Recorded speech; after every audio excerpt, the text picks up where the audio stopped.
The first thing I remember about that night is the heat, thick, syrupy Tennessee humidity that clung to my skin like a second shirt.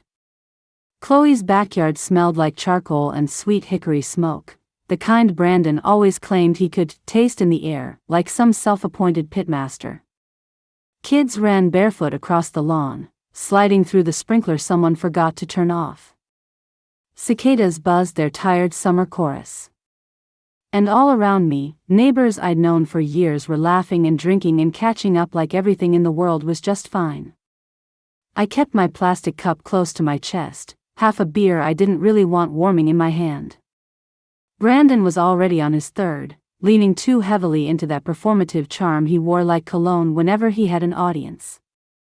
He stood near the grill with a group of men, puffed up, loud, talking over everyone like he was being paid by the decibel. I knew the tone in his voice before I even heard the words. That thin, joking edge. That need to impress at my expense. Tell you what, he boomed, slapping his friend Marcus on the back hard enough to jolt him. I'll trade you wives for the weekend. Jocelyn's pretty enough, but Lord, is she difficult. Too independent for her own good. A ripple of discomfort moved through the circle. People laughed, but it was the strained kind, the kind where you see people glance at each other instead of at the person speaking. My stomach folded in on itself. I felt small. Again. I was used to it. His jokes were always barbed. Always meant to put me back in my place. Then, from the edge of the patio, a quiet voice broke through. I'll take her. I turned. Gavin, our neighbor, the architect with soft gray eyes and a habit of noticing things without announcing he had, stood with his hands in his pockets, expression calm, almost thoughtful. I'm serious, he said, looking directly at me in a way that made my pulse trip. What time can I pick you up tomorrow? The entire backyard went still. Even the cicadas seemed to pause. Brandon barked out a laugh, expecting everyone to follow. Come on, man, it's a joke, 7 p.m., I heard myself say. My voice was steady, even though my insides were shaking. And before anyone, especially Brandon, could grab onto the moment and twist it, I set my cup down, walked across the yard, and slipped out through Chloe's side gate. The humid night air wrapped around me as I left, and for the first time in years, it didn't feel suffocating. It felt like freedom. When I finally reached my car, I sat inside with the door closed and my hands still trembling on the steering wheel. The grass stains on my sandals, the faint smoke in my hair, the echo of Brandon's laughter, everything clung to me like a film I couldn't wash off. I didn't cry, though. Not yet. The tears felt too far away, like they belonged to a version of me who still needed permission to feel anything at all. Instead, I just breathed. Slow. Careful. As if I were afraid the night might shatter if I exhaled too quickly. It's strange, the things your mind chooses to replay when you reach a breaking point. I didn't think about the barbecue or Gavin's eyes meeting mine. I didn't even think about what Brandon must have been doing behind me while I walked away. I thought of my mother. My mother, who worked double shifts at the hardware store when I was little, who taught herself how to fix our leaky faucets and change our car's oil because there wasn't anyone else to do it. My mother, who used to tell me, baby, don't ever depend so hard on someone that you forget how to stand. I wonder what she would say if she saw me now, 32 years old, married to a man who chipped away at me so slowly I didn't notice half my edges were gone. She would hate him. She never said it aloud, but she saw right through Brandon the moment she met him. Back then, though, he was different. Or maybe I was different, so eager to be loved, to build a life that looked stable from the outside, that I mistook attention for affection and charm for character. We met at a marketing conference in Atlanta.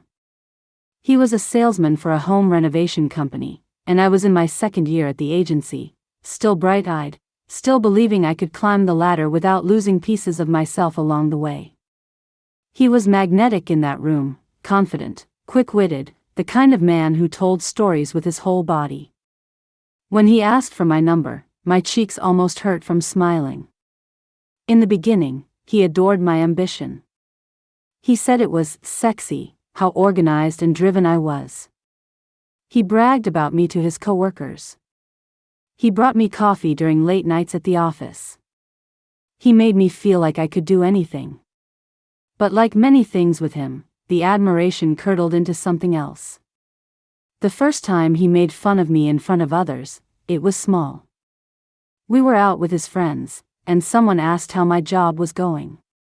I mentioned I might apply for a more senior position. Brandon snorted and said, "Good luck. She's married to her spreadsheets." Everyone laughed. I did too, because what else was I supposed to do? But inside, something pinched. It didn't stop. It got worse in subtle increments. My independence became bossy. My organizational skills became controlling. My ambition became obsessive. His jokes weren't jokes anymore, they were tiny warnings about what parts of me were inconvenient for him. And then came the promotion. A year before the barbecue, my boss offered me a director-level role, more responsibility, a significant pay increase, and a team of my own. I remember coming home that night, buzzing with excitement, practically ready to pop open champagne. Brandon didn't congratulate me. He didn't even look up from his phone at first. Instead, he asked, "How many more hours a week is that?" "Maybe 10, I said. "But, so you'll be gone even more," he cut in. I stood there, holding the best news of my career like it was something fragile I shouldn't drop. It wouldn't be forever. And it's a big step, Brandon. It's the kind of role I've been working toward for years. "You already make more than me," he muttered, tossing his phone aside. "You trying to embarrass me?" Embarrass him. That word again. That word he used every time he felt small and needed someone else to shrink with him. I didn't confront him. I didn't push back. I folded. I told my boss I needed more time to think, but thinking turned into hesitating, and hesitating turned into declining. My mother didn't know about that. I couldn't bear to tell her.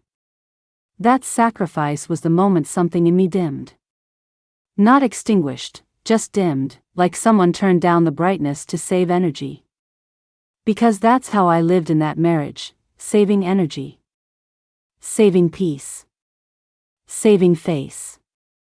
Everything about our home reflected it too. From the outside, it looked cozy, tidy, the kind of place where a couple might host book clubs or family dinners. Inside, though, it felt like a pressure chamber. Brandon wanted everything just so, his way, his schedule, his preferences.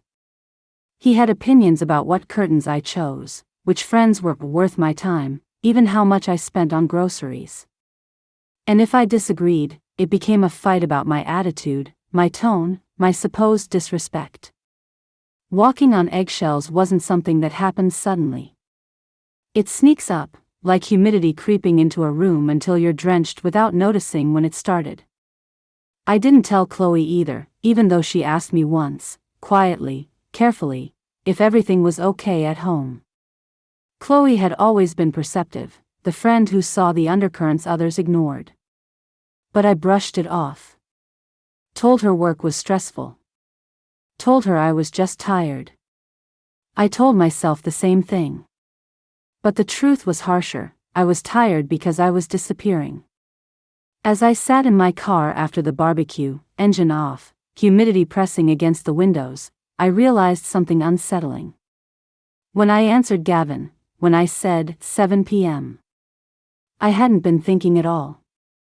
It didn't feel like rebellion or courage or even strategy. It felt instinctive. Like my body spoke before my brain could catch up. 7 p.m. A time. A threshold. An opening. I didn't know what tomorrow would look like. I didn't know what Gavin intended or what Brandon would do or whether I had just set a wildfire in the middle of my life. But for the first time in years, I felt something unfamiliar humming under my ribs. Possibility. A thin, trembling strand of it, but it was real. And once you feel something like that, really feel it, you can't go back to pretending you're numb. I didn't sleep that night. I lay in bed staring at the ceiling, tracing the faint pattern of shadows from the street lamp outside. Brandon stumbled in around midnight, smelling like beer and smoke. He didn't ask where I'd gone. He didn't ask why. He just crawled into bed, muttered something about people not knowing how to take a joke, and passed out. I watched him breathe, the heavy rise and fall of a man who never questioned his own comfort. And I wondered, when had mine stopped mattering? It wasn't sudden. It never is. My marriage eroded in inches, not leaps. People think toxic marriages are built on big explosions, shouting matches, slammed doors, infidelities. But mine was built on tiny cuts. Jokes with sharp edges. Comments whispered in the car. Silent treatments that lasted just long enough to keep me guessing what I'd done wrong. Every small moment camouflaged as something I wasn't supposed to take seriously. But the body remembers what the mind excuses. I remember the early years, when his teasing came wrapped in affection, like the time he told his friends I alphabetized my spice rack for fun. They laughed. I rolled my eyes. It seemed harmless. Then it became, she's obsessive, she micromanages everything, she can't relax. And I began trying to prove him wrong. I tried being more relaxed with house cleaning. I tried being spontaneous when I naturally wasn't. I tried laughing at jokes that felt like stepping on my own dignity. I tried shrinking, softening, smoothing every sharp angle of myself until I was practically translucent. Because every time I didn't play along, he'd sigh and say I was too sensitive. Too sensitive, meaning, I noticed when he was cruel. There was one night in particular where the first real crack formed, though I didn't understand it until much later. It was 3 years into the marriage, a rainy Tuesday night, and I had worked late preparing for a client presentation. I came home exhausted, soaked from walking through a parking lot river because I'd forgotten my umbrella. Brandon was in the kitchen eating leftover pizza. The house was dim except for the overhead light bouncing off the granite counters. He didn't look up when I walked in. "You're late," he said flatly. "I know. I had to finish, you could have called." "I texted you," I reminded him gently. "At 6:30. He waved that off like a fly. I was in the shower. I stood in my wet shoes on the rug, feeling the water soaking into the fibers. I wanted to take a hot shower, change into dry clothes, put on pajamas that didn't cling to me. Instead, I stood there being scolded like a teenager past curfew. "I brought home dinner," I offered, lifting the paper bag from a local Thai place. He finally glanced at me, at the dripping cardigan, my hair plastered to my cheek, and said, "We already ate. Next time don't assume you can just do your own thing." Do my own thing, meaning, have a career and adult responsibilities. I ate my curry alone at the counter while he watched TV in the living room, laughing loudly at something on the screen, completely unbothered by the fact that I was cold, tired, and invisible. That was the night I first realized I had started rationing my joy. The promotion conversation a year later only confirmed it. When I declined the position, my boss looked at me like he couldn't understand the decision. And I gave him the line I'd rehearsed, "It's just not the right time." But the truth was simpler and uglier. I was afraid. Afraid of the argument it would cause. Afraid of the resentment. Afraid that if I grew too much, the thread holding my marriage together, thin already, would snap. I justified it by telling myself marriage was compromise. But compromise is supposed to be mutual, not a one-sided surrender dressed up as loyalty. Looking back, the first injustice wasn't Brandon's behavior. It was what I did to myself in response. I silenced myself. I softened myself. I gave up opportunities. I made myself small so he wouldn't feel smaller. And the worst part? I believed that made me a good wife. There were moments I tried to push back, but they never went well. One night, after he made a jab at a dinner party about me being married to my career, I confronted him in the car. "That hurt," I said, nervous but firm. "You made me feel foolish." He scoffed. "You're overreacting." "I'm not," I insisted. "I'm telling you how I feel." "You're always telling me how you feel." "What about how I feel?" "You make me look like a failure every time you talk about work." That wasn't true. I rarely talked about work around him because it always led to this exact conversation. I remember gripping the seatbelt across my chest and asking quietly, "What would make you feel better?" He didn't think.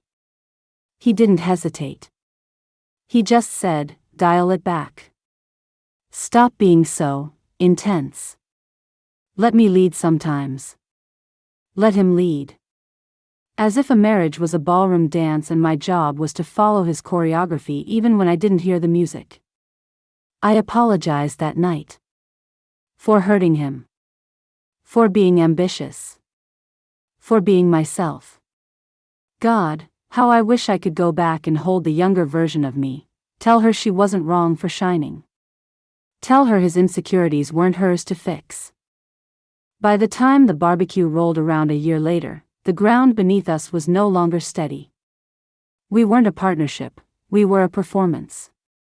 He played the charming, teasing husband, and I played the good-natured wife who didn't mind being the punchline. Except I did mind.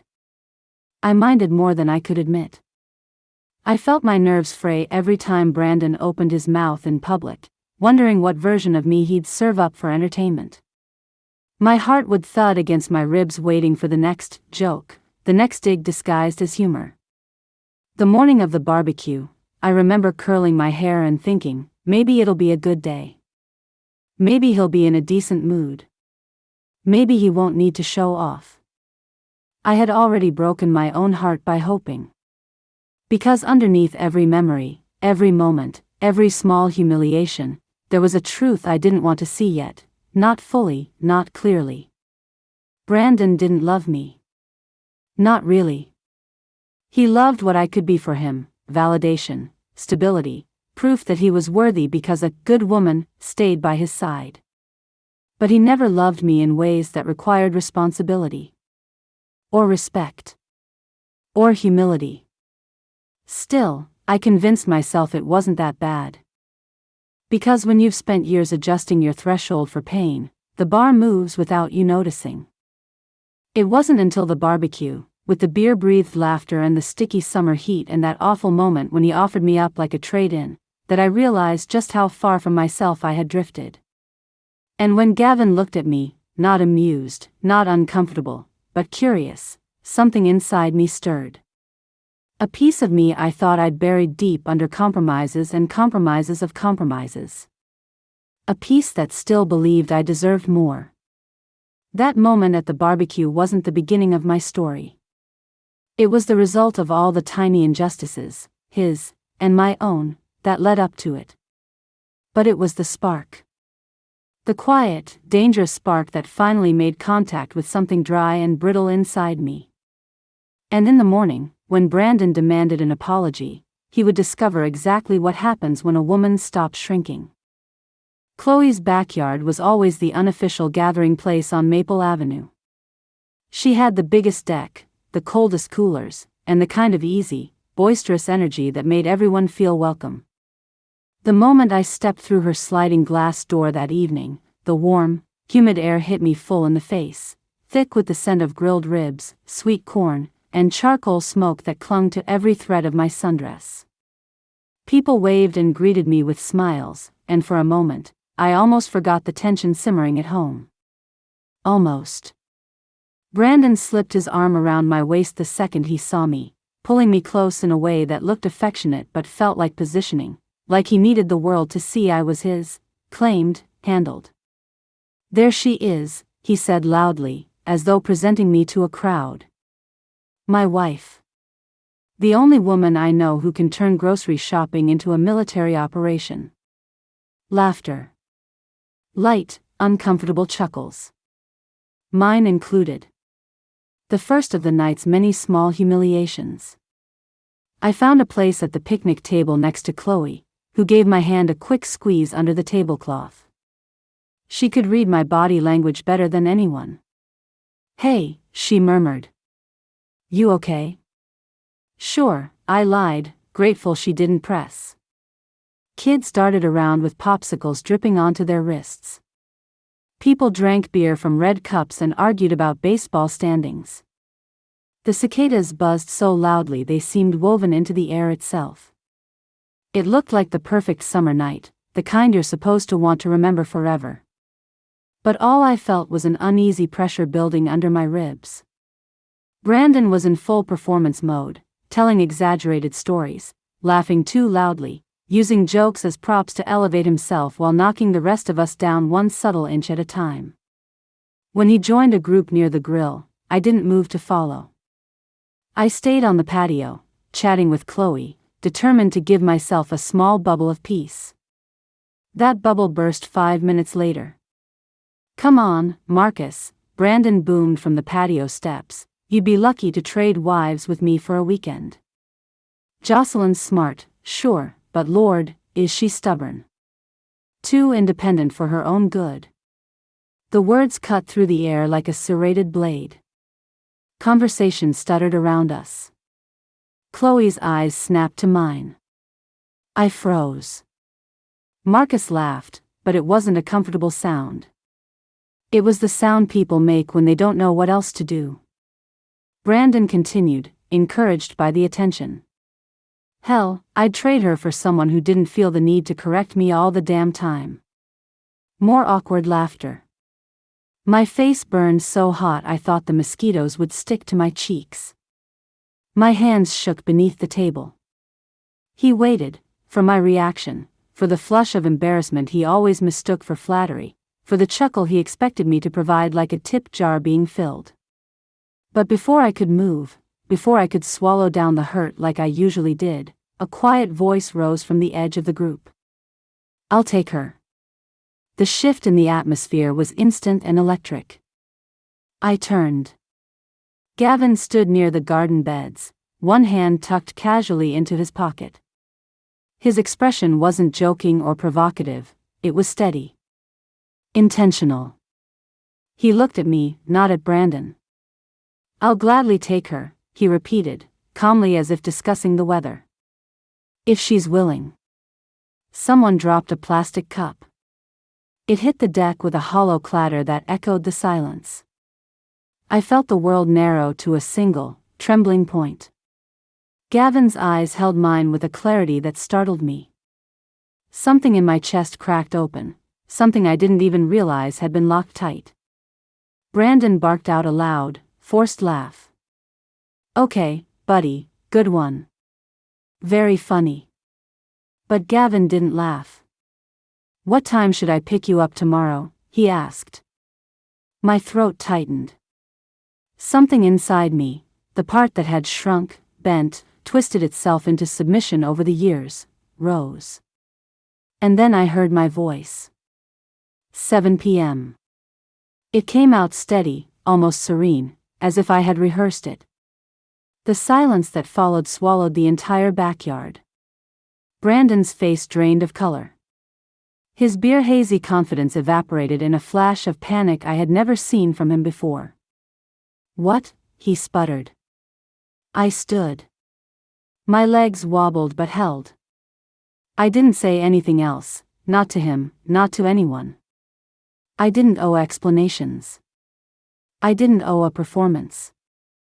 I simply walked toward the side gate, my sandals slapping lightly against the stepping stones. Every step felt like pushing through a membrane, like breaking some invisible seal that had kept me contained. Behind me, voices rose, whispers, gasps, Brandon calling my name like he had a right to demand an answer. I didn't turn around. I kept walking until the gate clicked shut behind me and the night wrapped around me like a second skin. That night, in our house, every room felt foreign. I didn't want to be in the bedroom, so I curled up on the couch with a blanket and watched cars pass through the blinds. The house smelled faintly of the lavender candle I always used to make the space feel calmer. Tonight it just smelled sad. I replayed the moment at the barbecue over and over again. Gavin's voice. Brandon's stunned silence. My own words, 7 p.m. Like a bell I couldn't unring. But beneath the fear, beneath the trembling and the shock, was something else. Relief. A thin ribbon of it, but unmistakable. Because the truth was, I had been waiting for a moment that forced the truth out of hiding. Around 3 a.m., I finally drifted to sleep. Restless, shallow, but sleep all the same. The sound of cabinets slamming woke me. Brandon paced the kitchen, still in yesterday's clothes, hair wild, eyes red.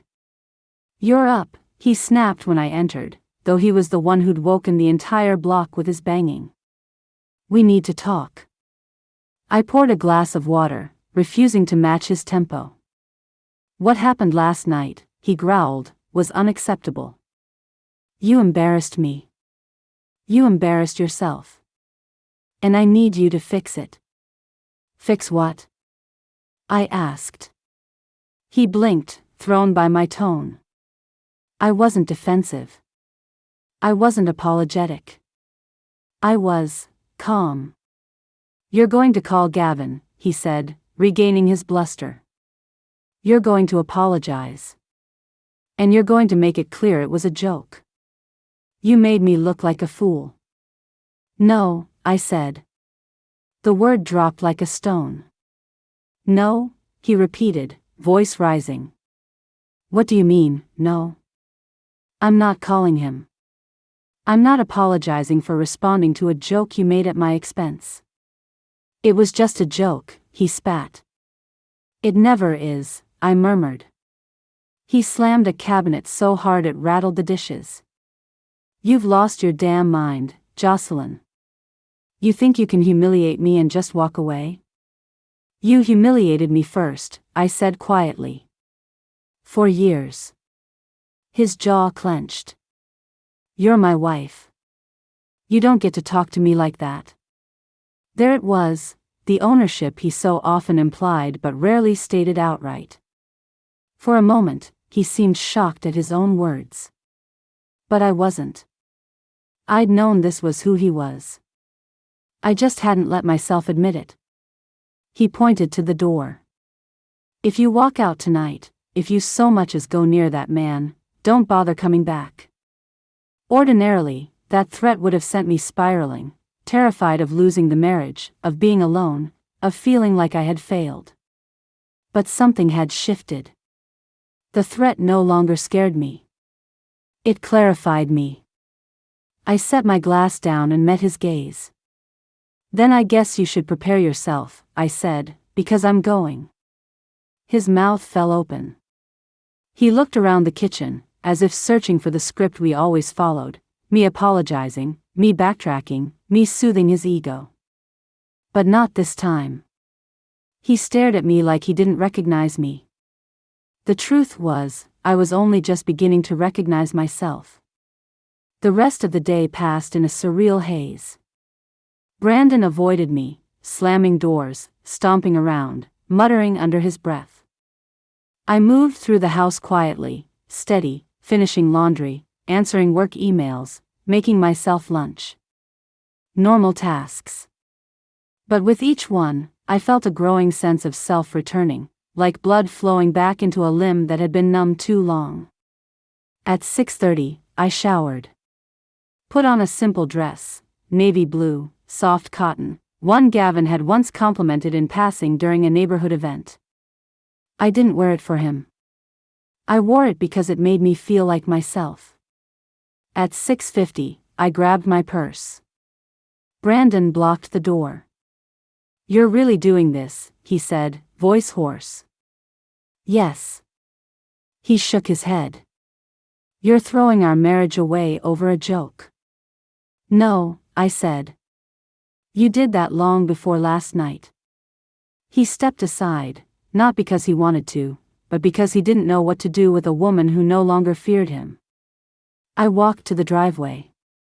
And at exactly 7 p.m., Gavin's car pulled up.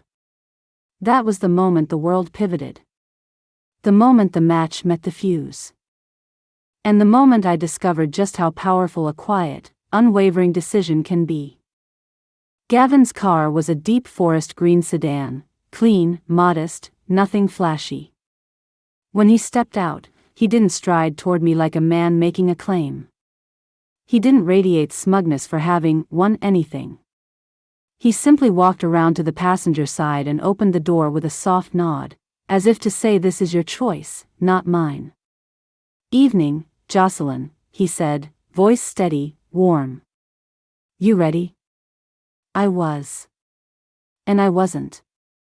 But I nodded anyway. As I slid into the seat, I saw Brandon through the living room window, arms rigid at his sides, face tight with disbelief. He didn't step out. He just watched. And for once, I didn't feel guilt about what someone else saw in me. I felt separate. Like something had unlatched between us. Gavin didn't speed away dramatically. He drove with easy confidence, hands relaxed at 10 and 2, soft instrumental music playing low on the speakers. The car smelled faintly of cedar and lemon, clean and soothing after a day filled with tension. We didn't speak for the first few minutes. The quiet wasn't awkward, it felt intentional, like he was giving me room to breathe. Finally, he said, you don't have to explain anything you don't want to. The words hit me harder than I expected. Most people, especially men, want explanations. They want to sort out motives, assign blame, fix something, or dissect it until they can claim ownership of the narrative. But Gavin simply let the silence hold me without demanding anything from it. Thank you, I said quietly. He nodded once, eyes still on the road. I meant what I said yesterday. I wasn't trying to make a scene. I just didn't like how he talked about you. My breath caught. No one had ever said that so plainly before. Not even me. We pulled into a small wine bar on the quieter end of downtown, brick walls draped in ivy, soft lighting glowing through the front windows. Warm, inviting, intimate without being romantic in an overbearing way. I know this place is low-key, Gavin said as he held the door for me, but they make a great blackberry spritzer, and the food's much better than it looks. It's perfect, I said, surprised at how much I meant it. Inside, the air was cool and smelled faintly of rosemary and baked bread. We were seated in a corner booth with a candle flickering between us. Everything about the atmosphere felt gentle, like stepping into a room where nothing bad had ever been said. Gavin ordered a Cabernet. I ordered the blackberry spritzer he mentioned. When the drinks arrived, he lifted his glass slightly, not in a celebratory way, but respectfully. To clarity, he said. I didn't hesitate. To clarity. The first sip was bright and tart, and I realized how long it had been since something tasted good simply because my mind wasn't bracing for conflict. So, Gavin said, leaning back, how are you feeling? Really? The way he emphasized really softened something in me. I stared at my glass, tracing my thumb along the condensation. I'm not sure, I admitted. Lighter. Scared. Relieved. All at once. That sounds honest, he said gently. I let out a shaky breath. When I said 7 p.m., I didn't think it through. It just came out. I figured, he said with a small smile. But it also seemed honest. Like something you'd been holding in for a long time. I looked up at him. You notice a lot. I'm an architect, he said. I pay attention to structures. How they hold. How they crack. How they get rebuilt. The metaphor wasn't lost on me. We talked. Not about Brandon, at least not at first. We talked about work, my marketing role, his architectural firm, the projects he loved and the ones he took just to keep the lights on. We talked about Chloe's attempts at gardening, the stray cat that lived on Maple Avenue, the absurd number of potholes Nashville managed to collect every year. It was normal. Uncomplicated. And I realized how foreign that felt. At some point, he grew quiet and looked at me with an expression so earnest I had to steady myself. You know, he said, I've watched you at neighborhood events for years. Not in a weird way, just observing. You always looked like you were trying to manage everything at once. Your smile, your body language, his moods. My heartbeat quickened. He continued softly, last night, when you walked out, you didn't look lost. You looked like someone who finally stepped into her own body. No one had ever reflected me back to myself like that. I swallowed hard. I don't know who that woman is yet. That's okay, he said. You don't have to know tonight. For a moment, the noise of the restaurant faded, the clinking glasses, the low murmur of conversations, the soft jazz humming through the speakers. All I heard was my own breathing, steadying for the first time in years. Why did you say it? I asked finally. At the barbecue. Why volunteer like that? Gavin's eyes held mine, calm and clear. Because someone needed to show him he couldn't keep treating you that way. And because I thought, if you wanted an exit, even for a night, you deserved one. My throat tightened. Not with fear. Not with confusion. With recognition. He wasn't rescuing me. He wasn't claiming me. He was offering me space, something I hadn't been given in a long, long time.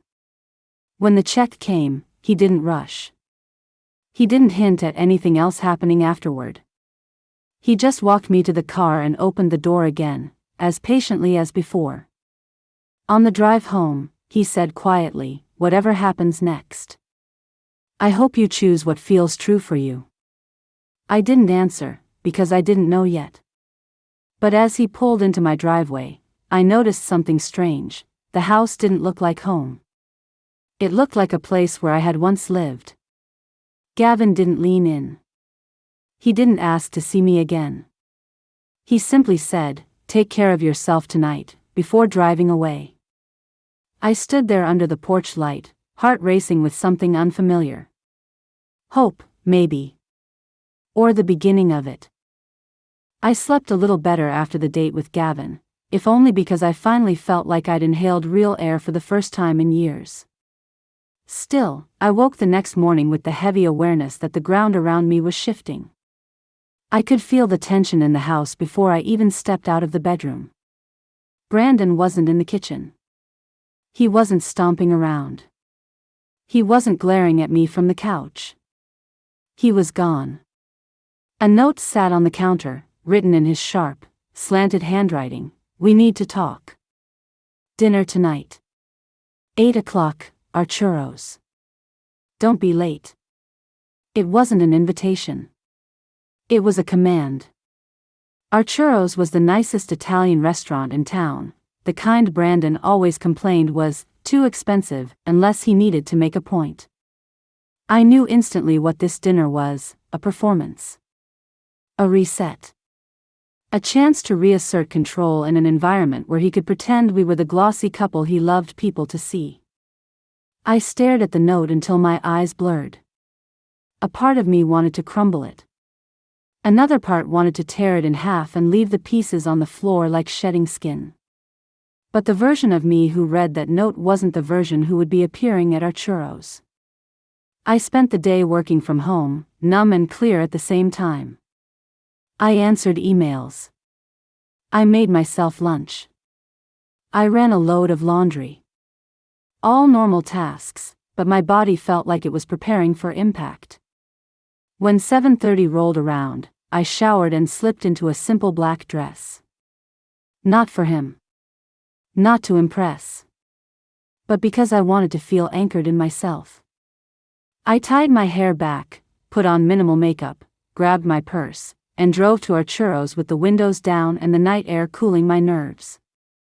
The moment I stepped inside the restaurant, I felt the shift. Soft lighting, dark wood paneling, candlelit tables, the whole place smelled of basil, butter, and wine.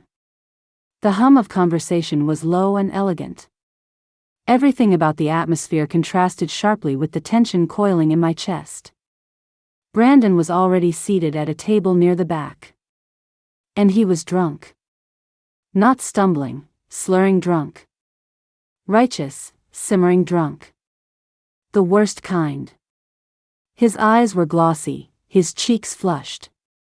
He stood when I arrived, knocking his chair slightly off balance. "You're late," he said, even though I wasn't. I didn't bother correcting him. I sat across from him, folding my hands in my lap. "What did you order?" I asked quietly. "Whiskey," he snapped. "Because I've been sitting here for 30 minutes waiting for you to show up and fix this disaster." Disaster. Meaning, the barbecue. My choice. My voice. He leaned back, waving over a waiter with a sloppy flick of his hand. "Bring her whatever she wants," he said loudly. "My wife and I are having a discussion." The waiter nodded nervously and retreated. People at nearby tables glanced over. "Brandon," I said softly, "this isn't the place. This is exactly the place," he hissed. "You humiliated me in front of our neighbors, Jocelyn. Do you understand that? You made a fool out of me." I held his gaze. "You did that to yourself."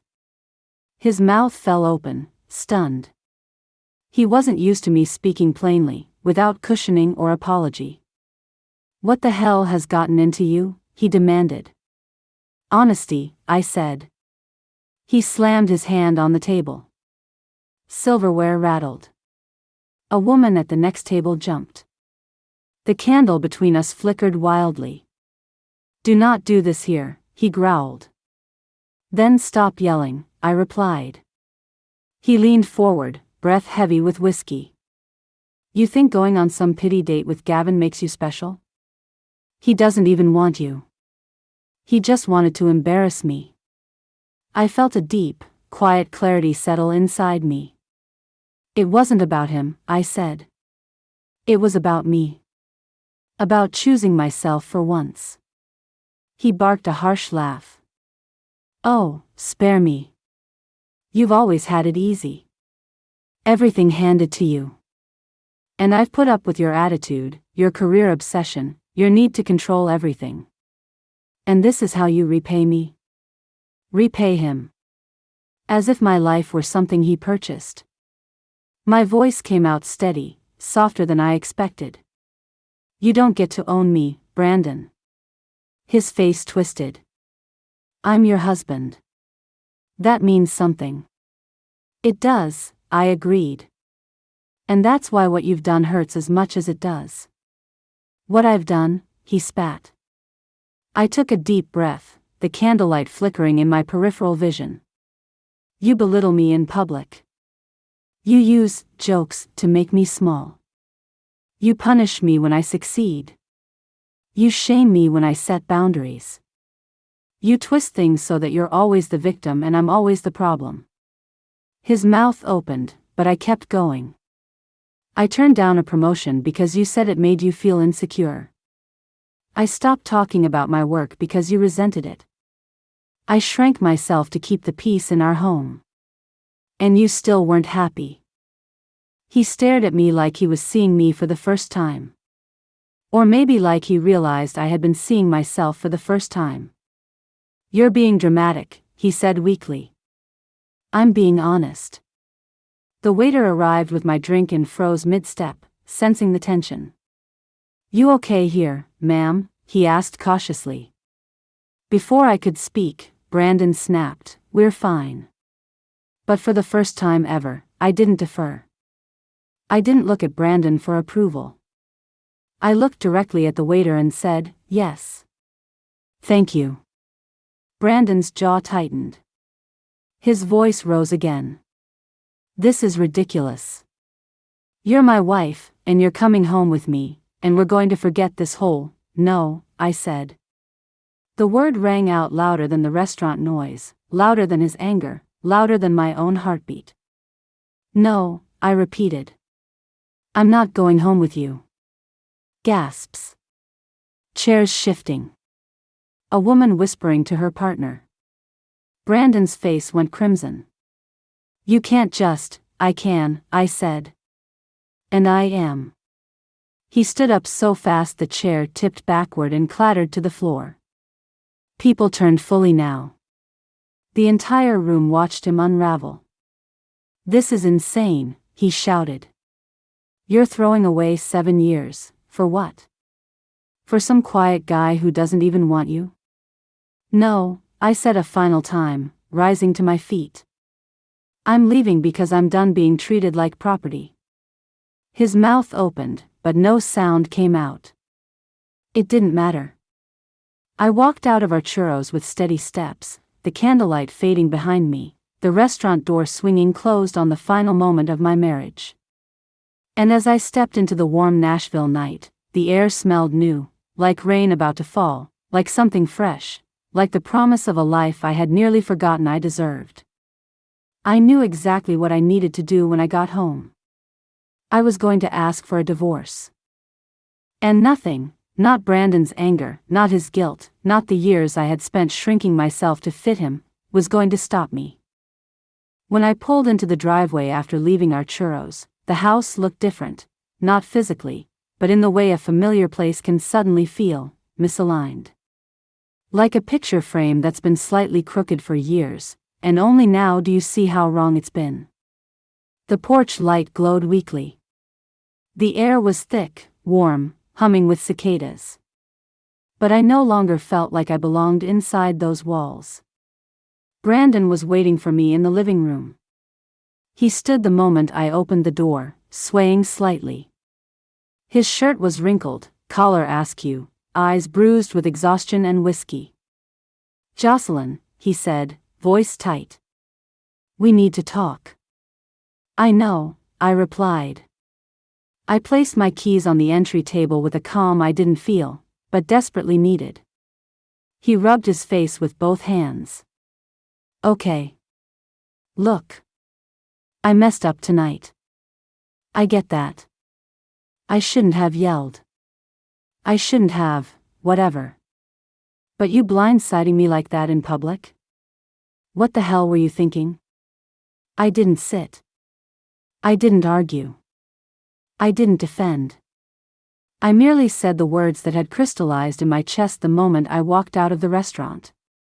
"I want a divorce." It was like dropping glass on tile. The phrase shattered the room. Brandon froze, hands still half covering his face. Slowly, he lowered them, as if his body couldn't process the meaning. "Come on," he whispered, shaking his head. "No. No, Jocelyn. You don't mean that." "I do." He blinked rapidly, like his lashes were trying to push back tears. We were just angry. Both of us. We can fix this. We always fix things." I met his eyes. "No, Brandon. I fix things. I soothe things. I carry the blame for things. That's not a marriage. That's a trap." His voice cracked. "I can change. You've said that before. I mean it this time. You've meant it before." A long silence stretched between us. He stared at me like he couldn't recognize the woman standing in his living room, the one who wasn't apologizing or cushioning her truth. Then the shift came. The desperation drained from his face, replaced by something colder, more familiar. "So that's it," he hissed. 7 years, and you're walking out because some quiet loser flirted with you? My shoulders stiffened. This isn't about him. Bullshit. You think I didn't see how you looked at him? I didn't look at him anyway. I looked at myself. And I didn't like what I saw. He stepped closer, towering over me as he had so many times in arguments, using his height, his presence, as if intimidation could fill the cracks in his logic. You're being dramatic, he sneered. You're going to ruin both of our lives over a few jokes. I stepped back, putting physical space between us. Your jokes were disrespect. Your disrespect became normal. And your normal became toxic. He scoffed. You're overreacting. You always have. You twist things to make me the villain. I didn't twist anything. You did that yourself. And then, like clockwork, the third stage hit. His anger collapsed into exhausted, wounded resignation. So this is really happening, he whispered. You're leaving me. I'm leaving the version of myself I became with you, I corrected softly. The one who apologized for existing. He sank onto the couch, head in his hands. I can't believe you're doing this. I know, I said. But I believe it. And that's what matters. The next days were a blur of logistics and quiet resolve. I stayed with Chloe while I looked for an apartment. She hugged me tight the night I arrived, whispering, about damn time, with tears in her eyes. She never said, I told you so. She didn't need to.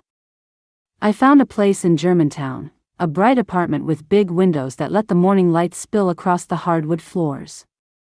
The first time I opened the balcony door and felt the breeze off the river, I closed my eyes and let myself truly breathe. It wasn't luxurious. It wasn't large. But it was mine. I bought a cheap herb planter for the balcony. Basil, rosemary, thyme. I bought new linens. I bought a lamp with a warm, golden glow that made the room feel peaceful at night. I bought a journal. And for the first time in my adult life, I filled a space with things chosen only for myself. Work changed too. My boss called me into his office a week after I moved. The director position is open again, he said gently. And this time, I hope you'll take it because you want it, not because someone else allows it. My throat tightened. I do want it. He smiled. Good. Then it's yours. The promotion came with challenges, new responsibilities, late nights, but the difference was monumental. I wasn't hiding from success anymore. I was stepping into it. Brandon's decline came slowly, then suddenly. People in the neighborhood began to whisper, not about me, but about him. The barbecue incident had not played out the way he hoped. His tantrum at our churros didn't stay private either. Several patrons had recognized him, and gossip travels fast in a suburban town. His work struggled. His temper worsened. He stopped receiving the praise he'd once relied on to mask his insecurities. One day, Chloe said she saw him at the grocery store, looking unshaven and hollow, buying frozen dinners and whiskey. He nodded at her, barely speaking. I didn't celebrate. I didn't gloat. I didn't feel vindicated. Mostly, I felt distant. Sad in a detached, human way, but not responsible. Not tethered. His downfall wasn't my doing. It was the natural collapse of a structure built on imbalance, ego, and denial. Mine had collapsed too, once. But I had chosen to rebuild. Piece by piece. Choice by choice. Truth by truth. One quiet night in my new apartment, I sat on the balcony listening to the river rush softly below. The city lights shimmered across the water. The air smelled faintly of summer rain. I held a mug of peppermint tea and let the steam warm my hands.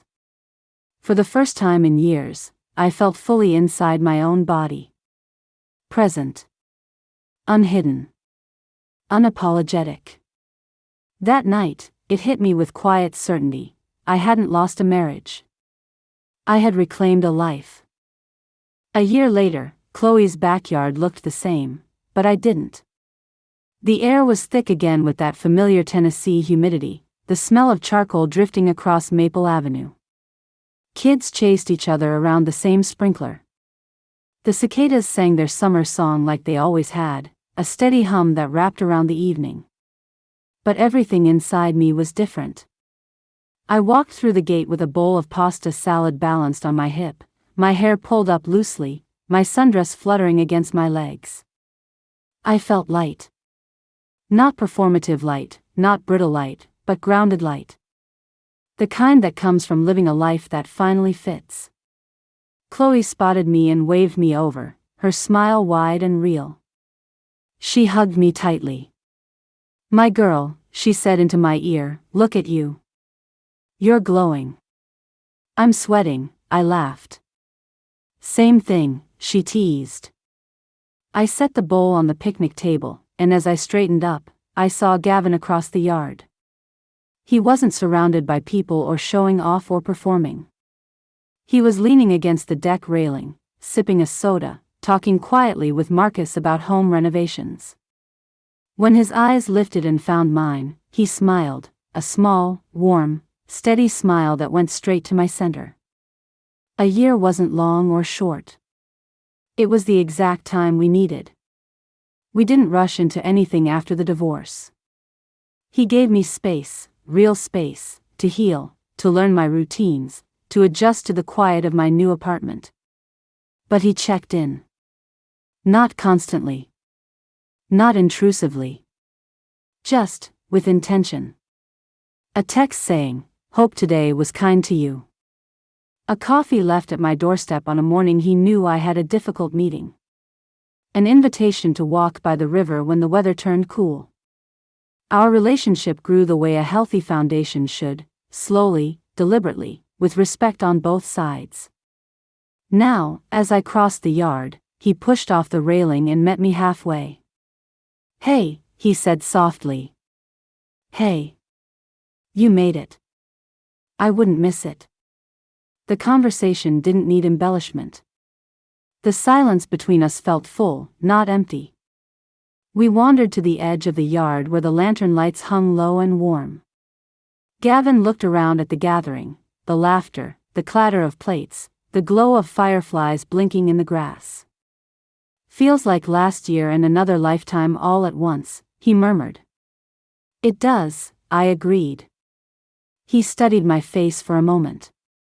Not searching for answers, just appreciating what was already there. "How do you feel being back here?" I let the question settle. I breathed in the humid air, the smell of grilled corn, the faint sweetness of cut grass. "Free," I said finally. "And whole." He nodded like he already understood. We rejoined the group, and at some point I caught myself laughing, loudly, without checking who was watching, without bracing for a comment that might cut me down. I laughed like someone who lived inside her own skin. As the evening settled into soft darkness, I thought back to that moment, 12 months ago, when Gavin looked at me across the backyard and said, "What time can I pick you up tomorrow?" I had thought I was saying yes to him. But the truth was simpler, deeper, and far more important. I was saying yes to myself. Yes to my voice. Yes to my worth. Yes to the life I almost forgot I could have. The real revenge was never about watching anyone else fall. It was standing here, whole, steady, unafraid, and knowing that I rose. And as I clinked my glass lightly against Gavin's under the lantern glow, I realized something with absolute clarity. I was never the problem. I was the beginning. And I was finally home. If you liked this story, feel free to subscribe and turn on the bell so you don't miss the next one.